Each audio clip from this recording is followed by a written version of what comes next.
Привет, друзья! Вы на канале Свистич. Меня зовут Ирина. Это канал о рукоделии, вышивки крестом. И в этом видео я хочу ответить на вопросы тега от Анастасии, канал Stays Needle. Вышивальный компромисс или консерватизм. Итак, первый вопрос. Не спешите переключать, кино будет с картинками, так что это не будет нудно. Вы вышиваете только крестиком или владеете другими техниками, которыми периодично практикуете? Тоже. Какие? Ну, если вы смотрите мой канал, вы знаете, что я пробую все, что мне нравится, все, что я вижу и мне нравится, и действительно мне это близко и хочется попробовать, я пробую. И хардангер я пробовала, и бисер, и все эти работы у меня есть. И сейчас я вам покажу кое-что. Первым в другой технике у меня была работа хардангер сэмплер от Мэри Хиткрофт. Я не помню, я вам напишу, как фамилия этого дизайнера. Вот такой вот хардангер сэмплер. Тут масса разных техник, шовчиков, хардангер сэмплер. И вот такой. Вышивала я его шелком белым по белому. Ну, очень, очень он красивый. Ну, поставила стекло, потому что все-таки белое, знаете, как бы пыль, она и есть пыль. Даже не знаю, как вам показать лучше. Вот так, наверное, чтобы окна не светили. Окна не светят, отсвечивает телефон. Так, из последних работ это работы Эми Бишоп. Эта техника мне больше всего нравится, когда здесь смесовая техника, когда здесь и крестик у нас идет, и бисер, и хардангер, и вверх ногами вам показываю, но это не меняет сути. И шовчики здесь, и мережки, и всякие разные. Вот, пожалуйста, вам пример всех техник, которыми я владею и которые я практикую. Кроме этого, у меня еще от Эми Бишоп The Garden. Вот эта огромная панелька, в которой тоже здесь у нас и крестик, и хардангер, и шовчики, и чего тут только нет. На лицо я вам хотя бы показываю, да, на лицо. Вот такие техники, которые применяю. Безусловно, я еще вышиваю бисером, потом вот брошечки иногда делаю, когда мне нравится. Что еще? Какие техники? Вот пример вам техник, которые, наверное, это вообще редко встречаются. Это Креадес котик. Видите, здесь каких только здесь шовчиков нету, каких здесь только техник не имеется. Разных всяких. И здесь и бисер, как вы видите, и шелковые ниточки. И если вы помните, это я все делала подбором. Что еще у меня в других техниках? Мандала шаталайн. Сейчас я сниму, поближе вам покажу. С этой мандалой тоже такое смешное получилось.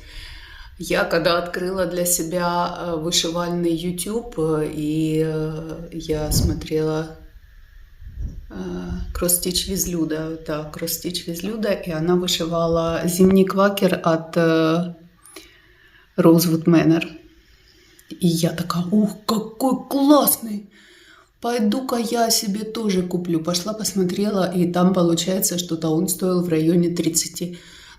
Я думаю, ну нифига себе цена. Смотрю следующее видео, и она на ретрите на каком-то была. И там показывали вот эту мандалу.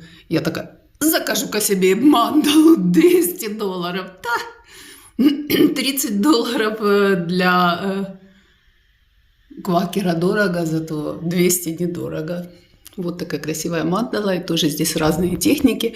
Здесь у нас и шовчики, и бисер, и разные. Вот смотрите, поближе покажу. Здесь и соловьиный, как это, вечка и вот такой какой-то шовчик. Красивая очень мандала. Ну, я зареклась больше вышивать мандалы, потому что повторять вот это вот все бесконечно, бесконечно, еще павлины у меня попарно, так вообще. Вот смотрите, сколько здесь шовчиков, трясутся руки, как будто курей воровала. Вот такие разные. Так что, да, я использую разные техники, вышиваю разными техниками, и мне это нравится. Так, следующий вопрос. Мулине DMC или СХС тоже имеет место быть. СХС, я не знаю, я вышивала СХС, сейчас мне что-то в голову ничего не приходит. Но я думаю, что вот эти вот нитки, это одна из моих первых вышивок, им уже больше 20 лет. И здесь наверняка использовались нитки СХС, потому что тогда DMC были очень дорогие для меня, и я покупала дешевые какие-то нитки, наверняка это были китайские нитки СХС. И вот, пожалуйста, 20 лет подушка, которая пользуется, на которой спят, на которой под попу подсовывает, под спину и под все прочее. Вот так я вам покажу ее. Здесь нитки тоже вышивала, подбирала сама. Ну, вот видите, они не выцвели, они вот такие были бледные. Вот это красная роза. Единственное, здесь, вот здесь как раз не проблема в нитках была, здесь проблема в ткани была, потому что она кошлатится. Я не знаю, где я ее выдрала, эту ткань, но вот она была равномерка, крупная такая. Но тем не менее, смотрите, как еще на видео, она очень даже симпатично выглядит, эта подушечка. Так что, да, имеет место быть, даже нитки СХС, зависит от того, что вышивает. Понятно, мандалу ты не будешь нитками СХС вышивать, либо, я не знаю, что-то вот, подушку такое, что-то прикладное, может быть, да, почему нет. Так, вышиваете только в своей комнате или можете вышивать где угодно? Ну, в основном я всегда вышиваю в одном месте перед телевизором. Сейчас я вам ставлю кадры, как это все выглядит с моего, так сказать, ракурса. Я сижу на диване перед телевизором, у меня с левой стороны компьютер, где я смотрю либо YouTube, либо какой-нибудь фильм, сериал или что там мне угодно. Рядом у меня собака, рядом муж, ну, короче говоря. Вечера мы в основном проводим вот таким вот образом. В других местах, ну, где в других местах? Иногда я с собой вышивку брала на море, даже на пляже иногда вышивала. Ну, на пляже я долго не высиживаю, потому что у меня терпения нету, я солнце переношу плохо. Поэтому там вряд ли. На море я на балконе, если вы помните, в прошлом году Квакер от Rosewood Manor вышивала. Там было классно, очень хорошее освещение. Летом, да, летом я вышиваю на улице. У нас перед домом стоит стол, и это мне очень удобно. Я там за столом при дневном освещении, например, вот бабочку я свою от Dimensions, мой первый Dimensions я себе выбрала на 18-м каунте, черная основа, вышивать бабочку. Напомню вам, вот эта бабочка, которую, извините, качается, которую я вышивала на улице, она вышивается на черной основе, она очень красивая, она просто восторг, но мне она отдалась с таким трудом, вы просто не представляете. Я ее вышивала только летом, 2 лета я ее, получается, вышивала, потому что могла вышивать только на улице при дневном освещении, потому что в доме я просто не видела, хотя у нас неплохое, допустим, освещение, но все равно на черной основе для меня выяснилось, вышивать практически невозможно. Но зато вот все мучения и страдания к какой красоте привели. Великолепная эта бабочка. Господи, о чем я думаю? Бабочка, оформила я ее в крышку. Принесла крышку, коробку не стала тащить. Вернемся еще к техникам. Вот такое, я даже не знаю, какая это техника, как это называется. Видите, здесь вырезается кусочек фатина, и этот фатин, вот такие крылышки делается, пришивается. Здесь тоже есть фатин. Если его повернуть, его не очень хорошо видно, но он там есть белого цвета, эти крылышки. И вот эти бусинки вот так пришиваются. Вот такие две стрекозы, которые я оформила, простите, в такую игольницу-органайзер. Но пользуюсь исключительно как игольницей, как вы видите. Органайзер, здесь у меня нет места, где цифры писать или... Ну, в общем, мне она нравится как игольница. Еще вам покажу одну штучку, которую я давным-давно делала. Как-то мне хотелось люнельвильской вышивкой заняться. Я типа проба пера, я вот таких птичек сделала, смотрите. И веточку прицепила туда. И сейчас поближе покажу вам. Вот такие птички уже давным-давно. У меня веточка и бусинки туда. Ну, короче говоря, я смотрела на картинку в Пинтересе, как много, часто мы так делаем, и делала таких птичек. Следующий вопрос. Основа для вышивки только ткань равномерка, либо канва, или какая-нибудь перфорация, уже приготовленная для вышивки? Ну, как я уже показывала, вот это сердечко, это вышивалось на такой ткани специальной. Я не знаю, как она называется, что у меня все торчит. Естественно, милхил на перфорированной бумаге я вышиваю. И мне нравится милхил именно на перфорированной бумаге. Ну, тот, который я в рамочку хочу у Кати Либонко вышивать. Последний раз увидела, как она котиков оформила в подушечку от милхила, вышила на равномерке или на ткани, ну неважно, и оформила, как классно получилось. Теперь у меня идея фикс, я тоже хочу таких котиков, я тоже хочу ее оформить в подушечку. Ну, видно будет. Что? Ну да, я вышиваю и на льне, я вышиваю и на аиде, мне тоже очень нравится вышивать, особенно когда полная зашивка, я вообще не вижу смысла брать лен или аиду. На льне мне тяжелее, естественно, вышивать. Очень люблю вышивать на равномерке 28-го каунта. Самый любимый мой каунт, я на нем хорошо вижу, на нем красивые крестики получаются. Ну, в общем, я в целом довольна. Хотя у меня есть курочка с петушком, вышитые на аиде, им тоже лет памяти нет, и они очень классно выглядят. И, ну, как говорят, на аиде не любят вышивать, потому что там дырки светят. Ничего там не светит, мне очень нравится. Вот, посмотрите, курочка, вот она вышита. Вышита на аиде 14-го каунта. Прекрасно, на мой взгляд. Чудесно выглядит, замечательно. И вот петушок.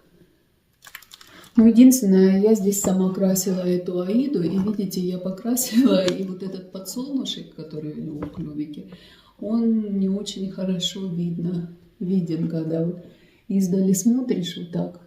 Чуть-чуть этот подсолнушек пропадает. Но зато я обожаю этого петушка с курочкой. Прекрасный дизайн. И Генриетта. Я никогда не вышивала на перфорированной, дереве, на перфорированном дереве. Никогда я не вышивала. И на пластике я когда-то что-то вышивала, но что-то маленькое и не это. И тут я накупила Golden Key.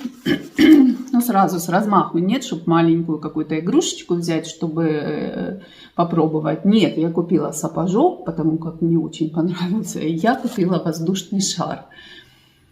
А потом я посмотрела, это такая такой пластик, он гибкий, прям как пленка какая-то толстая. Ну, короче говоря, я посмотрела на Катю из Канады, которая вышивает вот этот сапожок, и как она с ним мучается, с этим сапожком, что теперь мне даже страшно начинать этот набор. Но, может быть, я начну с этого воздушного шара. Ну, не знаю, когда это случится, когда я на такое решусь. Ну, что-то после Катиных видео они как-то, они меня пугают, они очень страшные. Так, следующий вопрос. Схема. Только привычный для вас вариант. Электронная, либо бумага, или может быть и то, и другое. Ну, я вышиваю, если я нахожу в сети сагу, я вышиваю по саге, потому как по саге, естественно, удобнее, естественно, это все быстрее, меньше времени занимает, ну, иногда садится телефон, и я спокойно могу вышивать по бумаге. Или, например, вот я сейчас вышиваю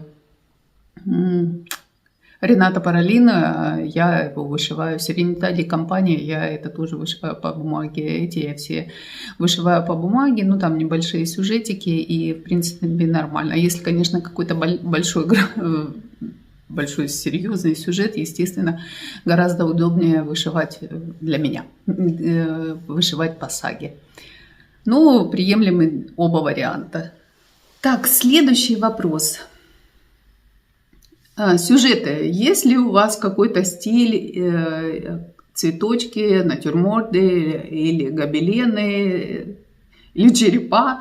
Ну, я уже из своего опыта поняла, никогда не говори никогда. Я говорила, да, люди в вышивке, как-то мне что-то не очень нравится, я такое вышивать не буду. Одна из первых моих, ну, после долгого перерыва вышивок, постара.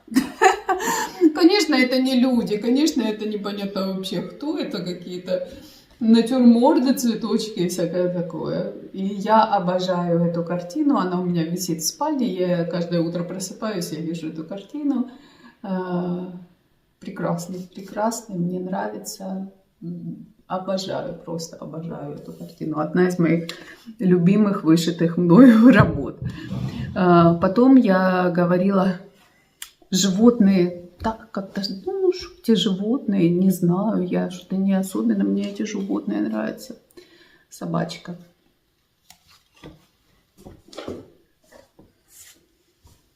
Котик. Это не животные.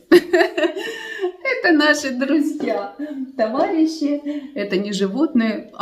Котика я вообще сделала полностью. Котика, мало того, что я его вышила, я его еще и сшила, этого котика. Мало мне было такого. Это тоже совсем не... совсем не животное. Это просто милый поросеночек. А животные, я смотрю, девочки там вышивают белых медведей, китов, там таких. Нет, как бы я такое, мне такое не очень нравится, я такое вышивать не буду. Там тигры, леопарды есть и в Dimensions, олени там есть, всякое такое. Мне почему-то, ну, на данном этапе жизни мне такое не нравится, я такое вышивать не буду. Потом, сколько я говорила, ой, женские образы, я не хочу. Не хочу, мне не нравятся женские образы. И зачем какую-то непонятную тетку вешать у себя в доме? Пусть муж смотрит на меня, я самая типа красивая тетка в мире. И что? Сейчас я вышиваю аж 2 теток, почему нет? Ну, если уж гулять, так гулять. И... в голове держу еще снежную королеву, только надо купить себе схемку, а остальное все уже собранное, и пак, и все ниточки. Что еще я говорила никогда? Сэмплеры. Я говорила никогда. Да. Какие-то дети в 18 веке вышивали сэмплеры корявенькие, там какие-то птички, какие-то корявенькие Адам с Евой, какие-то кривые косые цветочки, олени и собаки, и вороны больше собак. Ну, короче говоря, нет, никогда.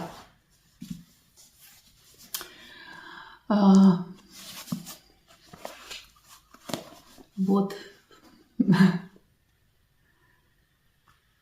Вот вам и Адам с Евой, и корявенькие олени, и бабочки, больше птичек, и что? Все, что говорила нет. Да что ж такое? Так что я уже поняла, говорить я сейчас говорю нет, мне не нравится никогда в жизни нет. Единственное, наверное, когда я не изменю свое мнение, это вышивка по фотографиями. Вот этого я вообще не понимаю. Я когда вижу, какую огромадную люди проделывают работу, вышивая, ну, фотографии практически, вот это нет. Нет. Это, наверное, вот это нет, и голые люди тоже нет. Я вообще нюд не особенно люблю в доме. Я хоть и не оформляю, практически у меня все работы, ну как, либо прикладные, либо там пару картин вот эти висят и все. Но я все время думаю, ну а если я оформлю, ну куда я эту голую парочку повешу в спальню? Ну нет, ну как-то мне кажется, это такой кич. Ну нет, это не мое.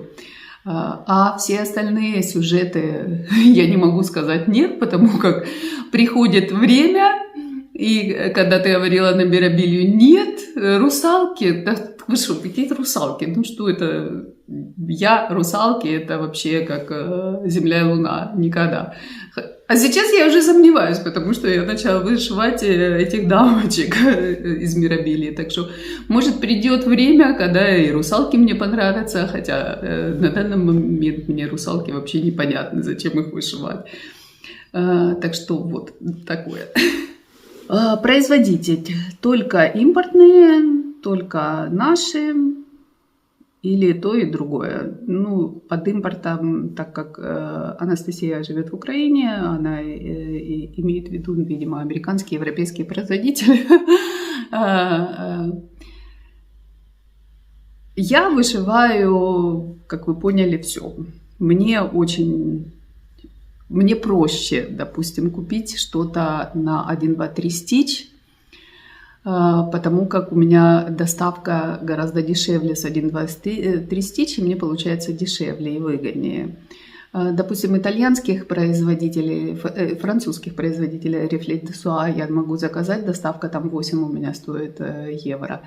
Из 1, 2, 3 стич из Америки у меня доставка стоит, сколько там сейчас повысили, 6 евро, ну да, 6 долларов, 6 евро. А вот с Италией у меня, несмотря на то, что ближе всего ко мне Италия, у меня с Италией проблемки, потому как я на Casa Cennina однажды хотела заказать себе, и там написано, что по Европе отправляется, если ты сделаешь покупку больше, чем на 30 евро, то тебе отправляют бесплатно, доставку не платишь. Я там накупила на 30, там уже на полтинник я, наверное, накупила, радостная такая, ха-ха-ха-ха. Мне пишут, доставка 30 евро. Я такая, не поняла, почему.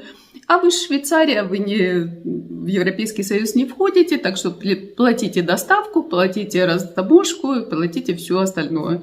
И, короче говоря, я европейских, ну, итальянских производителей, либо Ира мне помогает, которая в Милане живет, либо вот мы ездили на выставку, я там покупала, и французские то же самое, мы ездили в Париж, тогда мы покупали французских производителей. Я покупала, кстати, надо попробовать французских парижских вышивальщиц позаказывать, что мне там за доставку спросят. Ну, как я сказала, я Reflet de Soie из Франции заказывала, доставка 8 евро мне получилась. Вот. Украинские производители у меня либо когда мы с Ирой там вместе заказываем, потому что там через перевозчиков привозят, либо ну, как-то с началом войны у меня... Раньше я на Мильфлёр заказывала без проблем. Вообще я платила картой, и доставка, и все было замечательно. Последний раз как-то на Мильфлёр я начала... У меня не проходит почему-то проплата. Я не могу понять, почему. Ну, вот так случается. проплата не проходит. Ну, какими-то правдами и неправдами всегда удается что-то купить, и если мне действительно дизайн нравится очень сильно, и мне этого хочется, то я, естественно, покупаю, и каким-то образом ко мне он приезжает. Вот я сейчас вышиваю от Юли Крафт весенние кружева, и, ну, это был подарок от Иры. Но она вот как-то тоже в Италию Окшен заказала, ей пришли эти наборы без вопросов. Ну, надо еще попробовать. Пока меня еще не пригорело что-то купить, поэтому редко я из Украины заказываю что-то. Вот такое. Итак, вопрос. Рассказываете ли вы своим коллегам, знакомым про вышивку или вышиваете анонимно для людей, которые не в теме? Ну, в принципе, я ни от кого не скрываю, что я вышиваю. Допустим, мои приятели, друзья, они знают, что я вышиваю. Многие знают, что у меня YouTube-канал.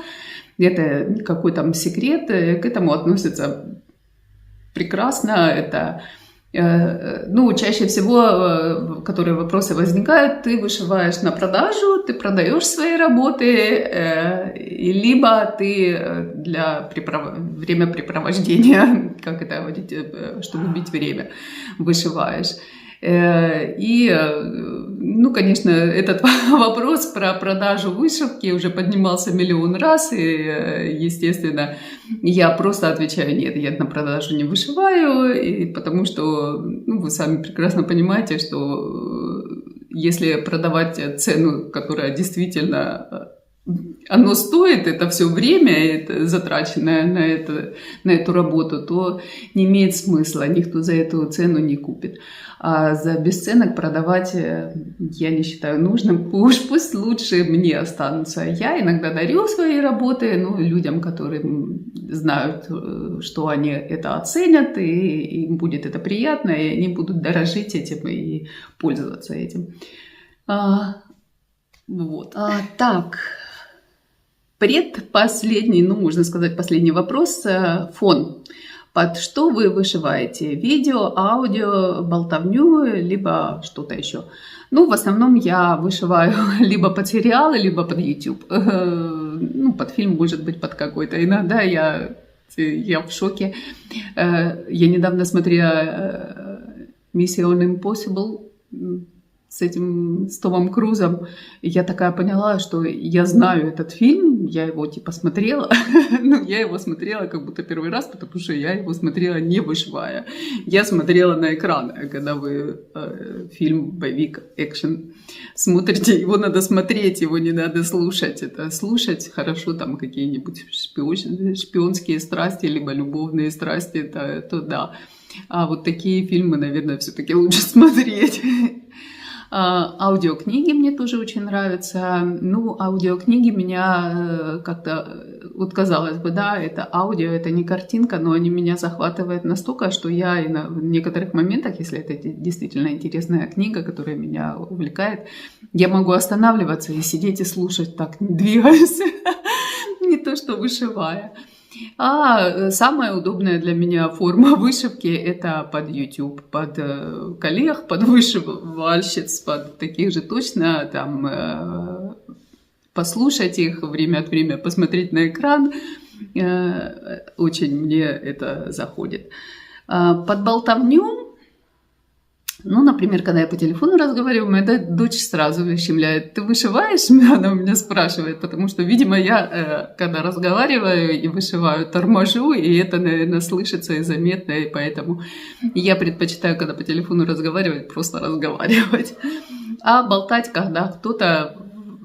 Когда гости приходят, я не вышиваю при гостях, гости как-то уделяйте внимание. Либо я, когда в гости иду, я тоже не вышиваю. Так что болтовня вроде нет.